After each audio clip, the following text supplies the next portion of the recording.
Hello, my name's Ben. And my name's Josh. And welcome back to FPL Graduates, and welcome back to another video regarding everything Game Week 4, and mainly to do with the captaincy selections. Yeah, it's a big week for captaincy, just like last week was. Nothing's really changed in the selection dilemma. I think it's still up for grabs of who you pick. Last week, we saw all three captains' main captaincy choices be picked by over 2 million managers each. So it was quite well spread. Salah came out on top. Who did you captain last week, Ben? Yes, so I captained Salah as well for the 8.8. Just about outscored the other guys. Let's see who's in our top three for this week.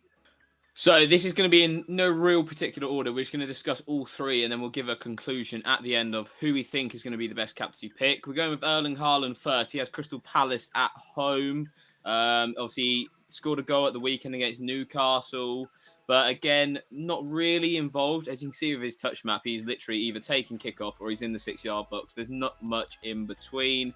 3 goals and 1 assist though this season. He is returning, but maybe not at a explosive rate as what we first thought, Ben. Yeah, I mean, he's keeping ticking along nicely.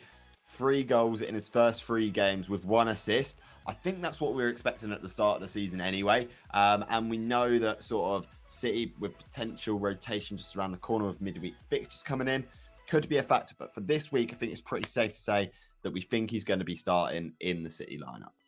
Okay, so our second player is Gabriel Jesus, and wow, what a start to the season he's had. He looked phenomenal in that game against Leicester, and then last week picked up an assist and was so unlucky not to get like a goal or 2 goals against Bournemouth. And yeah, I think he's genuinely a very, very good option for this week. Fulham are they've been a bit of a surprise package, to be honest, both defensively and offensively. They lost midweek in the Carabao Cup, but didn't really play their full strength team. And I think Jesus could be a really decent option to go towards. Arteta clearly likes how his team's playing right now, so there's no rotation risks at all involved in this. Yeah, you mentioned how unlucky he was against Bournemouth. That was the same case game week 1 against Palace. He could have easily had more returns in that as well. So, the XG and XA are quite low, but I think if you're an eye test kind of guy, you'd probably think that Jesus could have easily had, maybe 7 or 8 attacking returns this season. His ownership is a massive thing to take into consideration too. Virgin on like 82% owned now, which is absolutely astronomical. It only takes a few managers really to give him the captaincy armband for him to negatively affect you. So that's something else to bear in mind. Obviously, Salah and Jesus were both over 100% last week. I think this week we'll see a similar outcome as well. So moving on to the final captaincy option that we'll be discussing in this video, it is Mohamed Salah. And obviously, out of all 3 of these, he's probably been the most underperforming asset so far this season.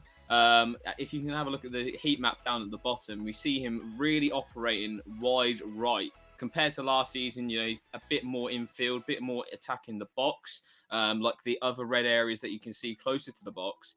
I think that's a lot of factors. That's a lot of factors to do with Liverpool's depth. What have you thought about Mo Salah so far this season, Ben?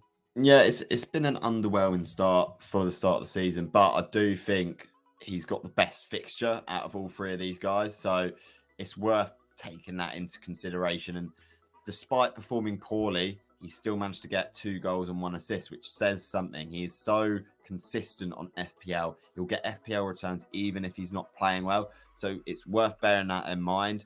We also know that he's going to be starting. Bournemouth at home is a fantastic fixture. And let's see how he does. At the moment, he's my captain. And I'm sure at the moment he's possibly Josh's as well.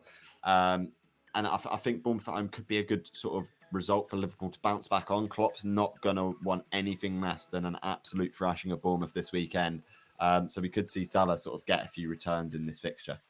Yeah, of course. Obviously, Liverpool are yet to win so far this season after 3 games. I don't think anyone would have predicted that going into this season. And yeah, just to allude to what I was saying about Salah with the depth of Liverpool, obviously with Trent and like the midfield lacking in numbers, Henderson usually covers for Trent when he pushes forward, which allows Salah to get and attack the box. We're not seeing that right now. Henderson's playing that number 6 role. There's too many injuries in the midfield. So yeah, it's really hampering Mo Salah, but I do think he is one of the best options this week going forward against Bournemouth. So those are the three captaincy choices that we think you should be deciding between on FPL. Obviously, there's an omission in sort of a Harry Kane or Heung-min Son, but I think it's just because their ownership is a little bit lower. Their fixture against Forest is a good one, but you know, a lot of people don't actually own them. So in terms of sort of captaining, it's safer to go one of these three guys in Haaland, Jesus, and Salah, just because of the expected ownership. You don't want to be realistically going with a differential captain as much as Kane could make up the difference for you. Yeah, it's an interesting fixture that I think so far we've seen the returns get quite sporadically shared amongst that Spurs team. You know, game week 1 it was Kulusevski, so Kane picking it up in game week 3 as well. So it's quite hard to predict. You know, Son could easily come in game week 4 and get a mega haul as we've seen in years gone by. He's not been playing his best yet either. So yeah, for me right now, I am on Mo Salah, as Ben alluded to earlier. I think between him and Jesus, they're both great bets. Haaland, for me, I'd probably stay clear of, just because I think he will be rotated, but I think how they'll rotate him is taking him off earlier rather than him not necessarily starting as much. But that's just my thought process. Yeah, let us know as well who your captain's going to be this week. It's going to be an interesting one to see who you guys are going to captain, because you know, Salah could pop off, Jesus could pop off, Haaland could pop off. We don't know yet. But yeah, let us know. And let us know if we missed out any other captaincy calls. Are you going differential this week? And yeah, as always, please remember to like, follow, subscribe to our YouTube channel and all other socials. And as per usual, I've been Ben. I've been Josh. And we'll see you guys later. Have a good game week, everyone.